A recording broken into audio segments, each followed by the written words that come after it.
Need another story, something to get off my chest. My life gets kind of boring, something that I can confess.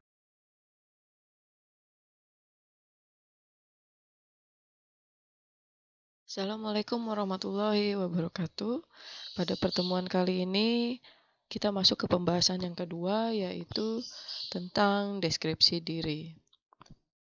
Deskripsi diri sangat dibutuhkan oleh seseorang agar orang tersebut dapat memahami kelemahan dan kelebihan yang mereka miliki pada dirinya sendiri. Selain itu, deskripsi diri dapat membantu kita untuk memahami karakteristik yang kita miliki sendiri. Karena pada kenyataannya, kita kadang kesulitan apabila diminta untuk mendeskripsikan tentang diri kita pribadi. Untuk itu, dalam pertemuan kedua ini, kita akan diajak untuk melakukan personality test dari Florence sebagai seorang ahli di bidang psikologi. Sebagai catatan penting, hasil tes ini tidak mutlak menjadi acuan karakter seseorang memang seperti itu, tetapi lebih pada kecenderungan saja dan salah satu indikator saja. Selamat mencoba untuk tesnya. Dan untuk tes personality tesnya ini bisa kalian download di Google Classroom yang sudah saya sediakan.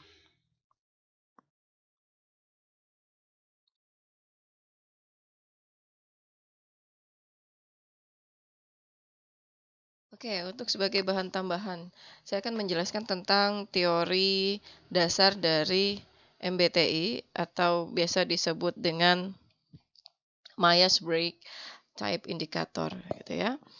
Nah, asal muasalnya dari mana? Yaitu dari Carl Gustav Jung. Ini tahun 1875-1961.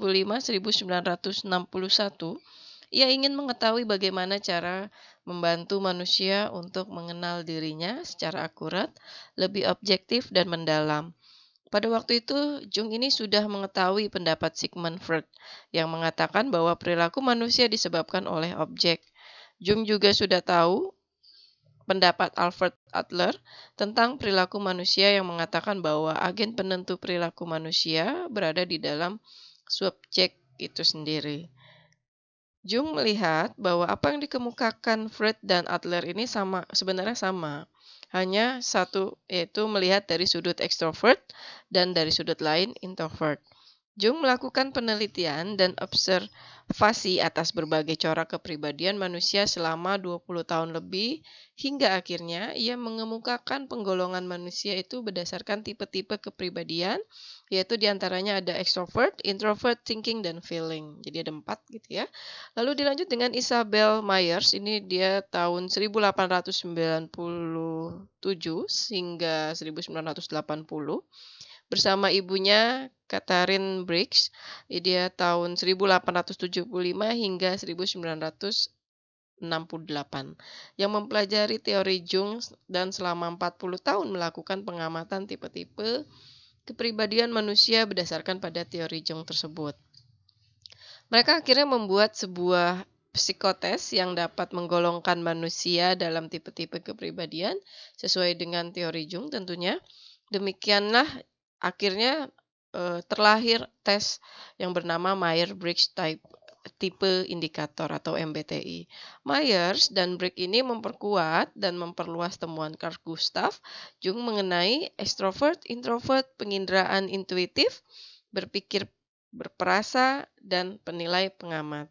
Kombinasi dari keempat preferensi yang tadi disebutkan itu menghasilkan 16 tipe kepribadian manusia yang mengandung potensi, bakat, dan talenta sekaligus kelemahan-kelemahan yang terkandung yang di dalamnya.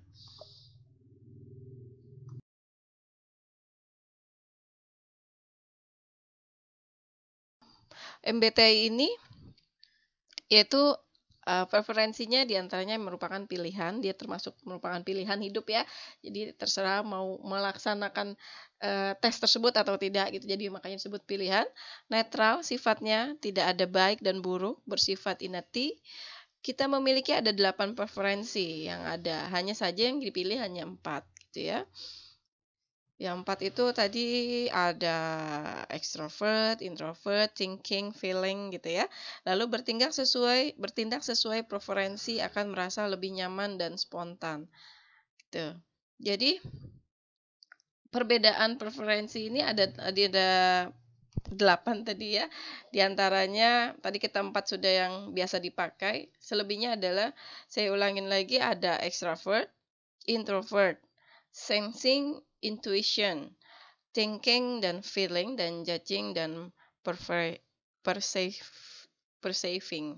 Jadi extrovert dan introvert ini dia lebih mengarah ke pemusatan perhatian.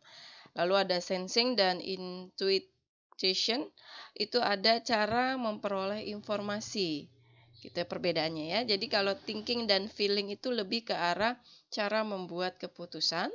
Lalu ada judging dan perceiving, itu ada ke arah orientasi terhadap dunia luar. Biasanya bisa dipetakan gitu ya dengan kotak-kotak pribadi seseorang. Yang perlu diingat yaitu tipe-tipe adalah tipe-tipe dari MBTI itu ada tipe adalah unik dan istimewa. Tidak ada yang benar ataupun salah. Setiap orang menggunakan semua preferensi pada tingkatan tertentu. Tipe tidak menjelaskan segalanya. Lalu MBTI ini tidak mengukur keterampilan atau kemampuan. Sebaiknya tidak membatasi Anda dalam mempertimbangkan karir, aktivitas, atau suatu hubungan. Sadari bias dari tipe Anda untuk menghindari stereotipi yang negatif. Oke, pembahasan kali ini saya cukupkan.